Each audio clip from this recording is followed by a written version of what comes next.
اور پھر سوال اٹھتا ہے، پانچواں سوال کہ سیر کا وقت کیا تھا، ٹائم کیا تھا؟ تو رب العالمین نے فرمایا لیلا، رات کا تھوڑا سا حصہ۔ سبحان اللہ۔ کوئی یہ نہ کہے کہ دن کو سیر کرائی، رات کو کیوں نہ کرائی؟ سوال اٹھتا کہ دن کو سیر، کہ ادھر لوگ یہ کہتے ہیں کہ اللہ رب العالمین نے اپنے حبیب کو قد جاءکم من اللہ نور و کتاب مبین، اپنے حبیب کو نور بنا کر دنیا کے اندر بھیجا ہے، تو پھر دن کو کیوں سیر کرائی جا رہی ہے؟ تو رب العالمین نے اس سوال کے جواب پہلے ہی عطا کر دیا کہ رب العالمین نے اپنے محبوب کو رات کو سیر کرائی تاکہ میرے محبوب کے نور کے اوپر کوئی اعتراض بھی نہ ہو۔ سبحان اللہ، سبحان اللہ۔ اور کوئی یہ بھی نہ کہے کہ اللہ کے محبوب کو دن کی روشنی کی ضرورت تھی۔ اور چھٹا سوال یہ تھا کہ سیر کرنے والا اکیلا تھا یا کوئی اور اس کے ساتھ بھی تھا؟ تو رب العالمین نے اس کا جواب بھی اسی آیت مبارکہ کے اندر دیا کہ رب نے فرمایا کہ اسرا، میں نے سیر کرائی، یعنی میرا حبیب اکیلے نہیں گیا سیر کرنے کے لیے، بلکہ رب نے فرمایا کہ میں نے اپنے محبوب کو سیر کرائی۔ سبحان اللہ۔ یعنی سیر کرنے والے کے ساتھ ساتھ سیر کرانے والا بھی تھا۔ اس کی مثال دیکھو کہ جیسے ہمارا کوئی دوست، کوئی ہمارا ساتھی ہم سے ملنے کے لیے آئے اور یہاں آ کر یہ کہے کہ یار ہمیں لاہور کی سیر تو کراؤ، تو کیا ہم اس کو اکیلا بھیج دیں گے کہ جاؤ داتا صاحب کی زیارت بھی کر لینا، تھوڑا سا آگے جا کے مینار پاکستان بھی دیکھ لینا، اور تھوڑا سا اس کے ساتھ شاہی قلعہ ہے وہ بھی دیکھ لینا، بادشاہ مسجد بھی ہے اس کی سیر کر کے واپس آ جانا؟ کیا کوئی ایسا کہے گا کہ دور سے آئے مہمان کو ایسے بھیج دے گا؟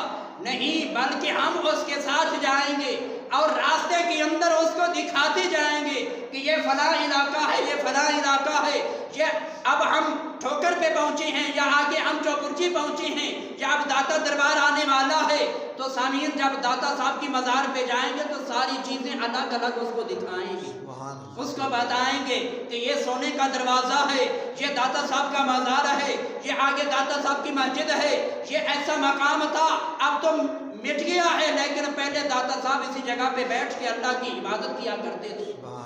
یعنی کہ ایک ایک چیز کو واضح طور پہ اس کو بتائیں گے، اور ساتھ ہی ایک حجرہ بھی ہے اس کی بھی اس کو تعارف کرائیں گے کہ یہاں خواجہ معین الدین چشتی اجمیری رحمۃ اللہ تعالی علیہ نے آ کے داتا صاحب کی مزار پہ چلہ کیا تھا، جہاں وہ اللہ کی عبادت کیا کرتے تھے۔ سبحان اللہ۔ تو اسی طریقے سے رب العالمین نے جب اپنے محبوب کو سیر کرانا شروع کی تو ہر ایک چیز کا تعارف بھی رب العالمین اپنے حبیب سے کراتا گیا، اپنی نشانیاں بھی دکھاتا گیا کہ محبوب یہ دیکھو کہ یہ نشانی بھی میں نے بنائی ہے، یہ نشانی بھی میں نے بنائی ہے، یہ سیر اس لیے کرائی جا رہی ہے کہ پیارے محبوب جو میری نشانیاں ہیں ان نشانیوں کو جانیں۔ سبحان اللہ۔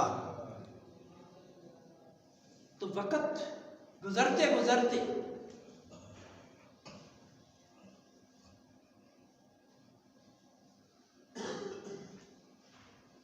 تو رب العالمین نے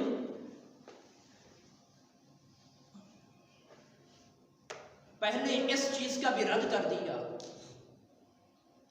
کہ ہو سکتا ہے کوئی یہ اعتراض کرے، لیکن رب العالمین نے اس چیز کا اعتراض پہلے ہی آیت مبارکہ کے شروع کے اندر ارشاد فرما دیا کہ فرمایا کہ سبحان، پاک ہے وہ ذات، یعنی کہ رب العالمین نے فرمایا کہ میں ایسا تمہارا رب وحدہ لا شریک ہوں کہ جو ہر ایک عیب، ہر ایک نقص سے پاک ہوں۔ سبحان اللہ۔ تو دیکھو کہ جب حضرت سیدنا عزیر علیہ السلام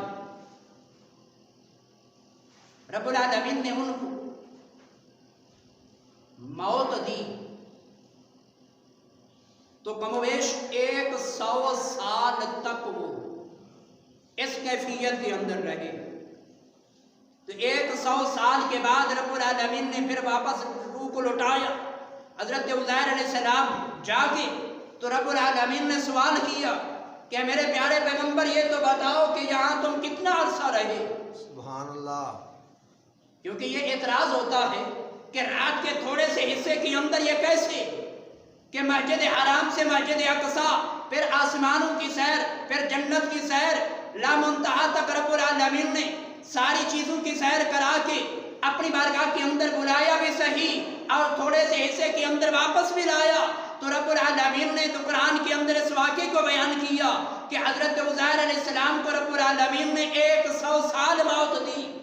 100 سال موت دینے کے بعد رب العالمین نے پھر ان کو زندگی عطا فرمائی اور پھر ان سے سوال کیا کہ اے پیارے عزیر یہ تو بتاؤ کہ تم کتنا دیر اس کیفیت کے اندر رہے؟ تو حضرت سیدنا عزیر علیہ السلام نے رب العالمین کی بارگاہ کے اندر عرض کیا کہ رب العالمین 1 دن یا 1 دن کا تھوڑا سا حصہ. سبحان اللہ. سبحان اللہ. تو دیکھو کہ ایک طرف رب العالمین یہ بیان فرما رہا ہے کہ 100 سال، ادھر عزیر علیہ السلام یہ عرض کرتے ہیں کہ مولا 1 دن یا 1 دن کا کچھ حصہ، یعنی کہ جب ان کی روح نکلی اور پھر واپس آئی اتنا ٹائم جو گزرا وہ حضرت عزیر علیہ السلام نے رب کی بارگاہ کے اندر بیان کیا. سبحان اللہ. اس کی مثال یہ دیکھو، جیسے یہ گھڑی ہے، یہ چل رہی ہے، سوئیاں چل رہی ہیں، تو اب ہم اس کا سیل نکال کر رکھ دیں تو 1 مہینے کے بعد پھر اس کے اندر اس سیل کو ڈالیں تو جہاں سوئی رکی تھی وہیں سے آگے اس نے چلنا ہے.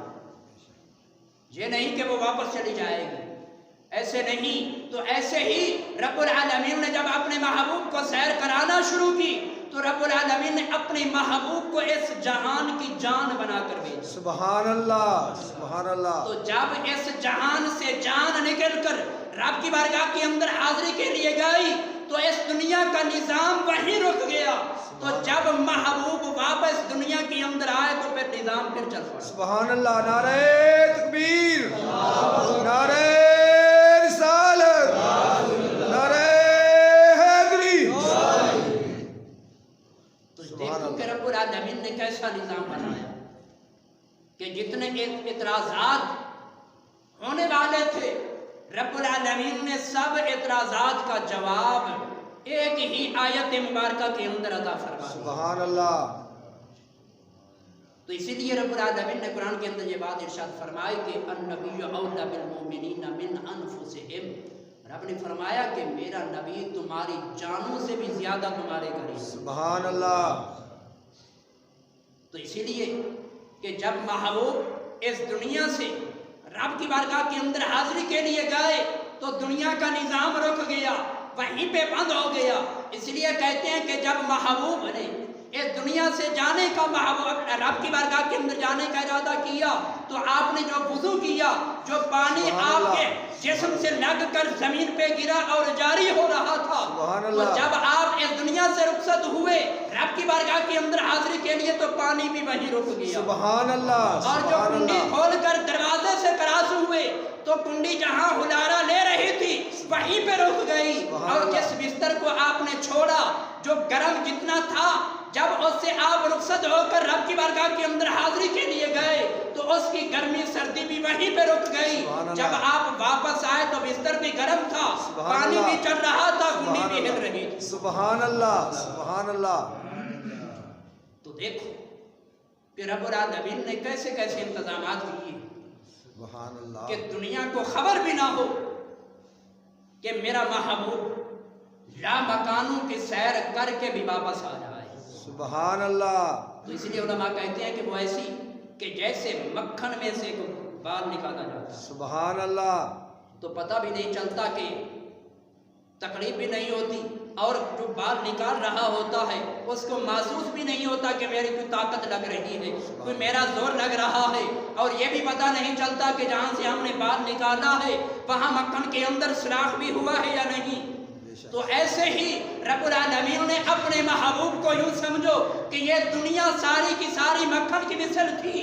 رب العالمین نے اس میں سے اپنے محبوب کو نکالا، لا مکانوں کی سیر کرائی، لا مکانوں کی سیر کرا کے واپس دنیا کے اندر آئے. سبحان اللہ. کہ دنیا کو خبر تک نہ ہو. سبحان اللہ تو اس لیے جب صبح کو اللہ کے پیارے محبوب نے یہ واقعہ بیان کیا تو سننے والوں نے، منافقین نے، کفار مشرکین نے یہ اعتراض کیا کہ یہ نہیں ہو سکتا۔ اللہ اسی لیے ابو جہل حضرت سیدنا صدیق اکبر رضی اللہ تعالیٰ عنہ کے در دولت پہ حاضر ہوا، دروازہ کھٹکھٹایا، سیدنا صدیق اکبر باہر آئے تو کہنے لگا کہ کیا اس بات کو آپ مانتے ہو کہ کوئی یہ دعویٰ کرے کہ میں رات و رات یہاں سے بیت المقدس پھر وہاں سے لامکانوں کی سیر کر کے آیا ہوں؟ تو سیدنا صدیق اکبر رضی اللہ تعالیٰ عنہ فرمانے لگے کہ کس نے یہ دعویٰ کیا ہے، دعویٰ کرنے والے کا نام تو بتا۔ تو جب اس نے نام بتایا تو سیدنا صدیق اکبر رضی اللہ تعالیٰ عنہ فرمانے لگے کہ سن، یہ تو محبوب نے اپنی ذات کا کہا ہے، اگر میرا حبیب یہ کہتا کہ میں اپنے گھر والوں کے ساتھ ساروں کے ساتھ لامکانوں کی سیر کر کے آیا ہوں تو ابو بکر پھر بھی ماننے کے لیے تیار۔ سبحان اللہ سبحان اللہ دیکھو کہ جو محبوب اکیلا جا سکتا ہے وہ گھر والوں کو بھی نہیں جا سکتا۔ بے شک سبحان اللہ تو سیدنا صدیق اکبر رضی اللہ تعالیٰ عنہ کا ایمان یقین دیکھو کہ یہ نہیں کہا کہ پہلے چلتے ہیں، محبوب سے پوچھتے ہیں، سوالات کرتے ہیں، پھر دیکھیں گے کہ اگر واقعہ ماننے کے قابل ہوا تو مان لیں گے، نہیں، فوراً آپ نے ابو جہل کو یہ جواب دیا کہ ابو جہل تو اکیلے کی بات کرتا ہے، میرا حبیب سارے گھر والوں کا دعویٰ کرے تو پھر بھی میں ماننے کے لیے سبحان اللہ سبحان اللہ۔ تو دیکھو کہ جب اتنا یقین کامل تھا تو پھر رب نے مقام اور مرتبہ کا ایسا عطا فرمایا۔ سبحان اللہ۔ تو آج اگر ہم بھی اللہ کے پیارے محبوب کے کمالات کو، معجزات کو صدق کے دل سے مانیں گے، یقین کامل رکھیں گے تو کل قیامت کے دن رب العالمین ہمیں بھی انعام و اکرام سے ضرور نوازے۔ سبحان اللہ۔ تو رب ذوالجلال کے پاک بارگاہ کے اندر دعا کہ خالق کائنات ہمیں ان مسائل پر عمل کی توفیق عطا فرمائے۔ آمین۔ اللہ یا علی